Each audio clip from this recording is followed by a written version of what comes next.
Hey guys, welcome back to the Friday Vlog, where we discuss activity that goes on here with the BuzWeaver channel.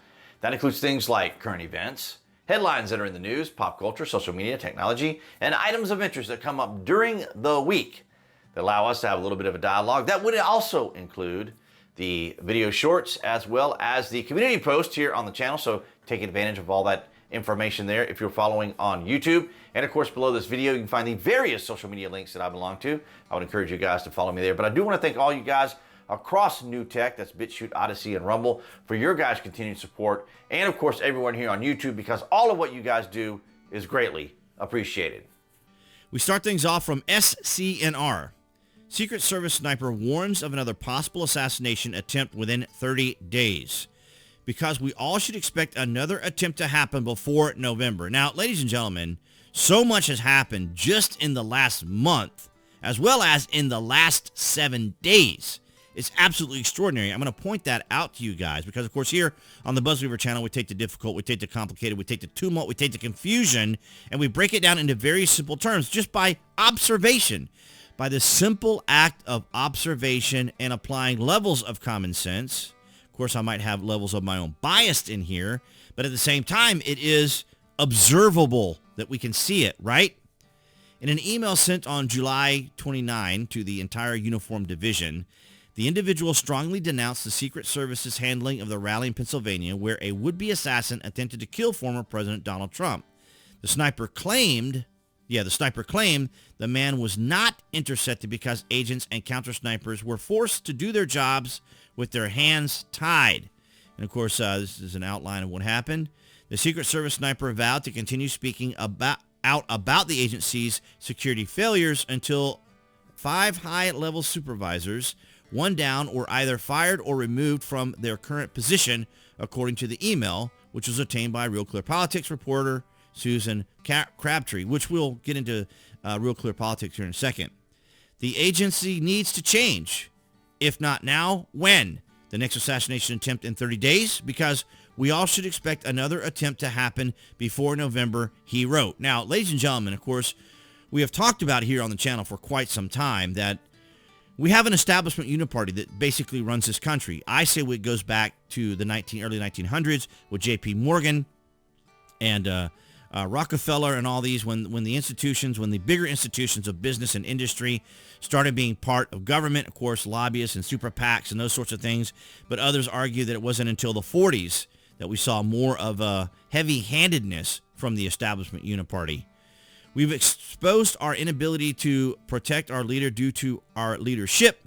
The technicians who worked on 7/13/24 in Butler, PA, did their job with their hands tied, he added. So if you want to check out this little letter from this particular sniper, it's on SCNR if you guys want to just check that out and read it for yourself. But we're going to just look at how the changes have happened. So here's the 2024 general election, Trump versus Harris. So Trump is now leading. Now, this is the aggregate. I prefer using a wider polling projection here, or aggregate, from Real Clear Politics, and it shows that he's up 1.2. But you guys know how I feel about polling. Polling is just, oftentimes just a matter of how it's questioned and how people respond and what people what they think people want to hear. And so, the polling is one thing, but as of now, I think today, as of this recording, August the 1st, Thursday, we see that Trump is at 47.8% and Harris is at 46.4%. Absolutely stunning. And then we go back here to Biden. We can see with Trump, it was 47.9 and Biden was at 44.8. He was abysmal. Now, of course, we can't always rely on the accuracy of these things. Now, here's 538, Nate Silver's projections. And he's showing that Harris has an unfavorability of 49.1 and a favorability of 42.4%. But she's not very well liked, just overall. Harris is just not very well liked. But, of course, if they put her out on the spotlight, give her the platform, give her the platitudes, make her look good, brush her up, clean her up, all these sorts of things, just using analogies here, not literal, that they can just make her look good, because that's what the establishment does. That's their capabilities that they have. And we look at Donald Trump's favorability. He's at 51, unfavorability, he's at 51.9, and his favorability is 43.3. So they're almost neck and neck when it comes to favorability. And then we have the projection of from the 2024 presidential election interactive map. Of course you need 270 to win. And this is the current map by default, still showing that Donald Trump is going to be the potential winner. But I remember watching Tim do the map earlier showing when Joe Biden was still in play, and it was showing Donald Trump is way ahead, already past 270. And even some of the projections based upon what we were seeing and what he was doing through Real Clear Politics, that Trump would have a score as high as 330. So it's absolutely amazing the difference here. But, of course, he is still leading.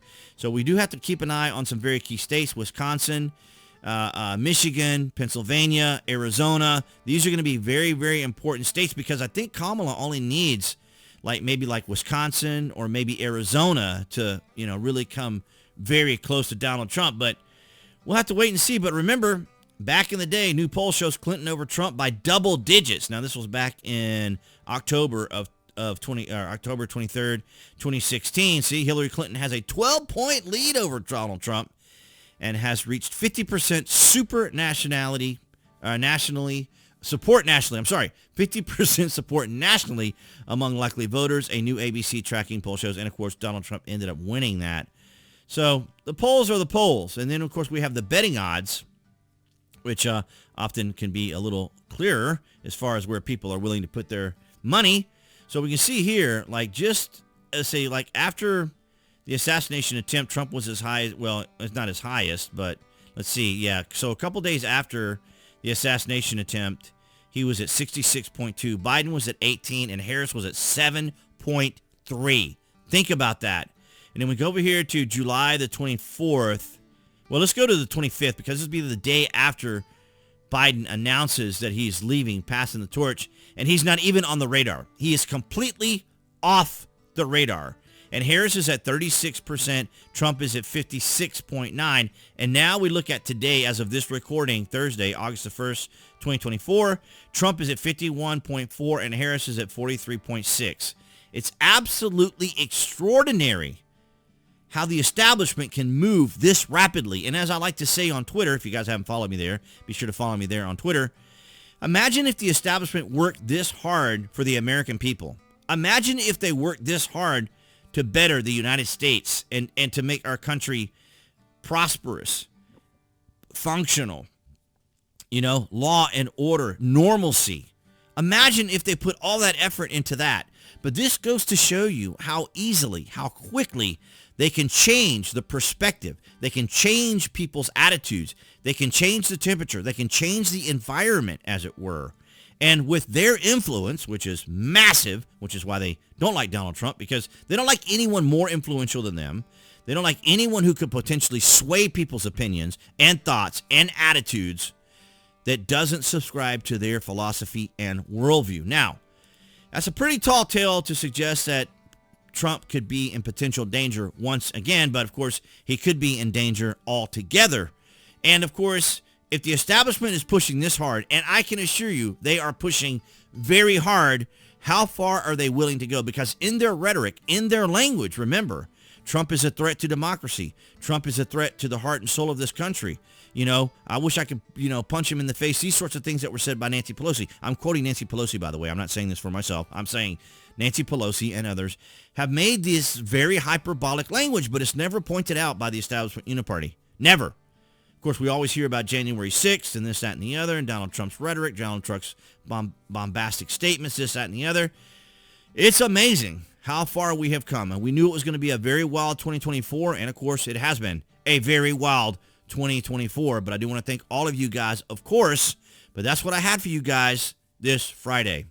All right, guys, so that's going to wrap it up for this Friday vlog. Thank you for the likes, the shares, and the comments. And of course, below the video, you can find the various social media links that I belong to. If you are an Amazon Prime user or member and or order frequently from Amazon, then below this video, you can find my affiliate links. It does help out the channel. And of course, if you're interested in a VPN, a virtual private network, I use TrustZone, one of my favorites down there below. All these things help out the channel, but of course, your likes and your shares also help and contribute to the metrics tremendously. So I do appreciate that from all of you guys. And of course, appearing there on the screen, that'd be the channel icon you guys can click on. Oh, what am I doing?